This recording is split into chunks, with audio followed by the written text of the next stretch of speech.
I'm gonna make a 40-second short film the next 5 days.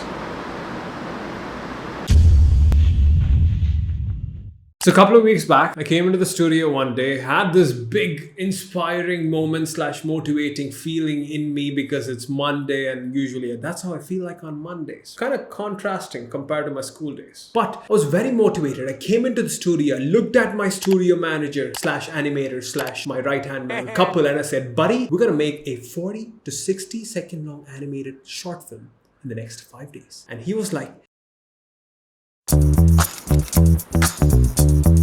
so the goal for me for this little film is to not get carried away with perfectionism, finish this thing because that is paramount right here. I'm just paralyzed by this idea of making an animated short film. It seems already complex. There's so much movement. I have no freaking clue how to do these things, right? So yeah, we'll get it done.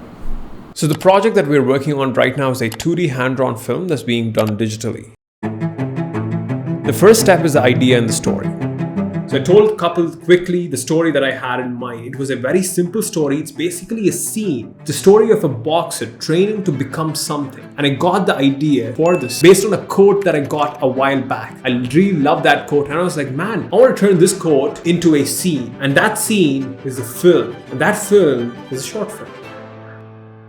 So this is like a character design which I completed in like 5 minutes. So just going with the first design that came to my mind. The first one right here was this one. It seemed a bit blocky and looks like a heavyweight champion. I don't want that. I want someone that looks a bit newbie, who's trying to grind his way up the ladder, right? Kind of going for someone who's a bit younger. So hence the more slender, slimmer look. It kind of looks like young Muhammad Ali, doesn't he? I am the greatest. To do this film, I'm using a software that I've used pretty much for the past 2.5 years, which was Procreate.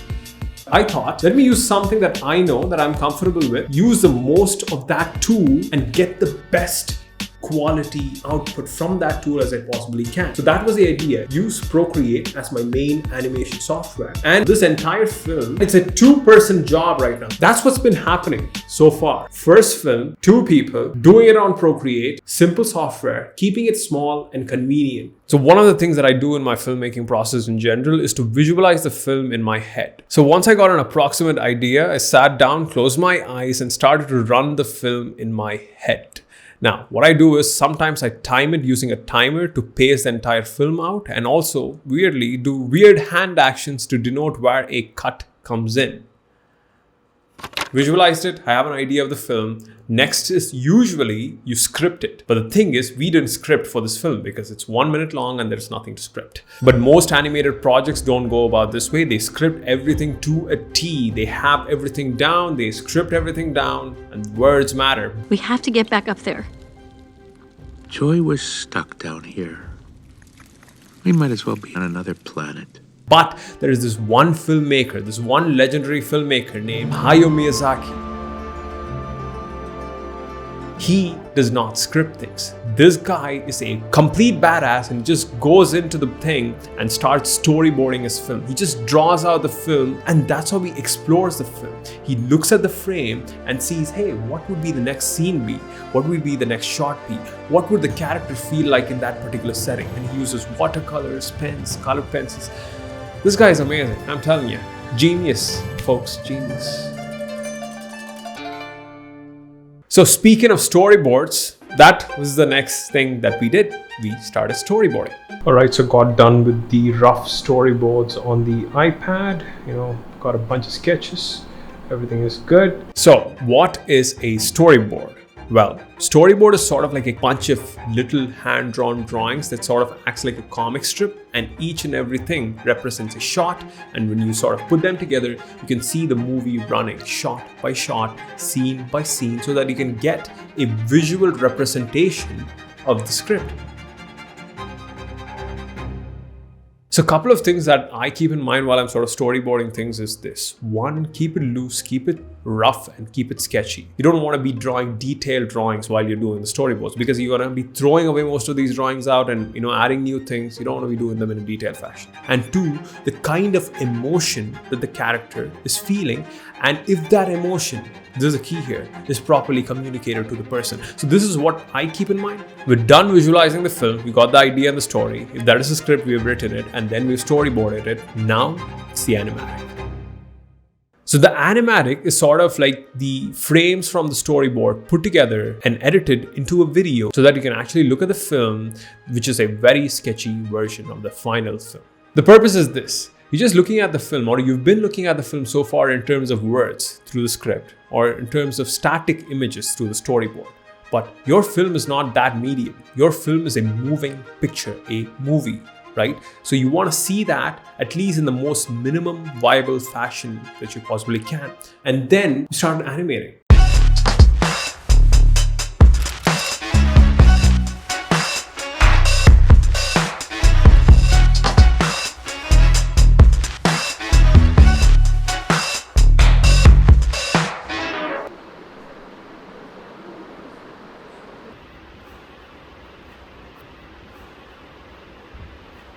I can animate simple things. I can move my hand from here to here. I know how to animate the head from going from here to here. Simple things, right? Doing all these things, yeah, I can do that. But as it turns out, the film had more complex scenes and complex movements. Again, right? Boxer, got to do all these crazy bunch of stuff. As it got to that point, it started getting really hard. And the simplicity that I had in mind for this film was sort of slowly just going away.